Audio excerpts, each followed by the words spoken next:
की अगली बुजुर्ग माता बहनों,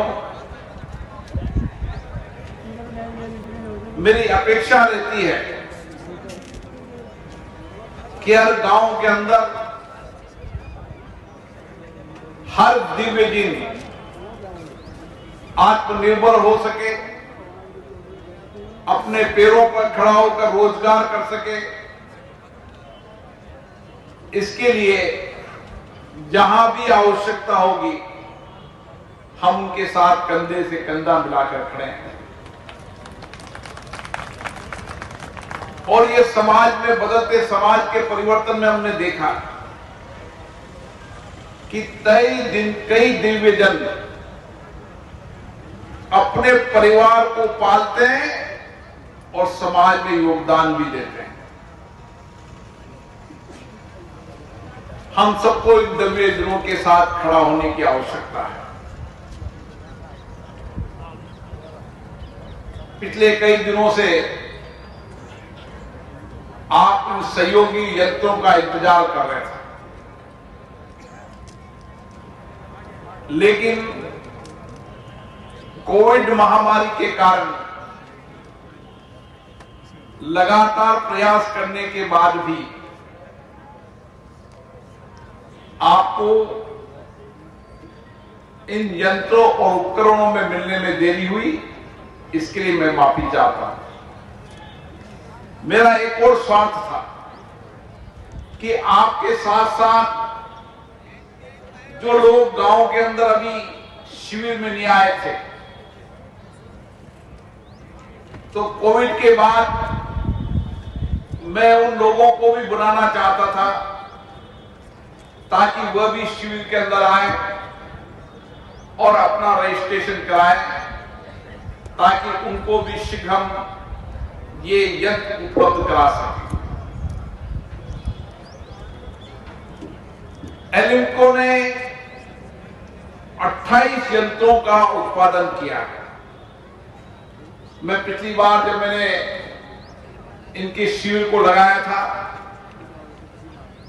तो उस शिविर के अंदर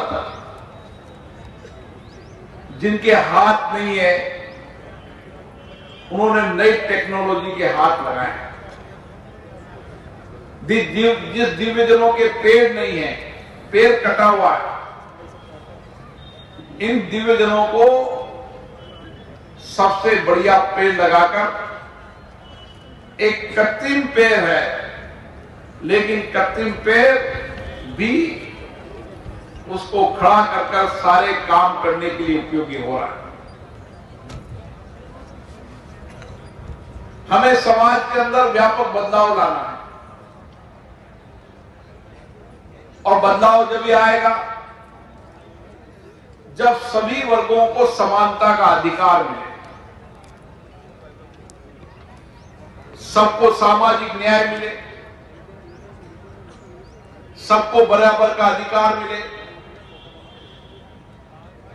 सबको बराबर का न्याय मिले और जो दिव्यजनों का अधिकार है उन अधिकारों का संरक्षण। और इसीलिए हम दिव्यजनों के संरक्षण के साथ साथ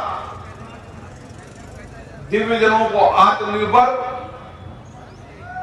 और आत्मनिर्भर के साथ भारत का योगदान देने वाले दिव्यजन बनाना चाहते हैं। मुझे आशा है कि हम व्यापक परिवर्तन कर पाएंगे। यहां पर कई वयोवर्ग भी आए हैं। उम्र के साथ साथ उन वयोवर्ग भाइयों को भी सहयोगी यंत्र की आवश्यकता पड़ती है। मैं जब गांव में जाता हूं तो कई बार देखता हूं कई हमारे गांव के लोगों के आंखों का चश्मा नहीं, उससे उनको देखने पढ़ने में दिक्कत आती है। कई हमारे गांव के बुजुर्गों को सुनने में दिक्कत आती है। कई हमारे बुजुर्ग लोगों को अब छड़ी की आवश्यकता पड़ जाती है। कई हमारे बुजुर्गों को क्योंकि बैठने में दिक्कत आती है इसलिए उनको कपाट मिले, उसकी आवश्यकता है। कई दिव्यजन देखता हूं मैं, कमर में बहुत पेन रहता है, कमर झुक जाती है, इसलिए कमर बांधने में उनको बेल्ट मिले ताकि उनकी कमर भी ठीक रहे और कमर का दर्द हो तो कमर का दर्द भी कम हो।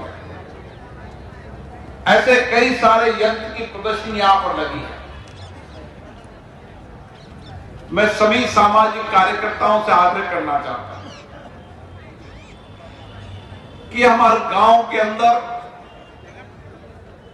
जाकर ऐसे लोगों की पहचान करें, चिन्हित करें और उनको आज जो शिविर में नहीं आए हैं, हम बहुत जल्दी शिविर लगाएंगे। उस शिविर के अंदर हर गांव के अंदर जिनको सहयोगी यंत्र की आवश्यकता है, उस गांव के अंदर 100% लोगों की पहचान कर उनको सहयोगी यंत्र दिलाने का काम करें। यह हमारे सामाजिक राजनीतिक कार्यकर्ता की जिम्मेदारी है। अगर हम समाज के अंदर सामाजिक परिवर्तन लाना चाहते हैं तो सामाजिक परिवर्तन जब भी आएगा जब हम दिव्यजनों के सहयोगी बने, वयोवृद्ध पिता के सहयोगी बने, उसके बेटे के रूप में उसकी सेवा करें और उसको भी लगे कि मेरा खून का रिश्ता तो नहीं है, लेकिन खून के रिश्ते से ज्यादा मेरे बेटे के रूप में मेरी सेवा कर रहा है। यह हम सबको मिलकर करने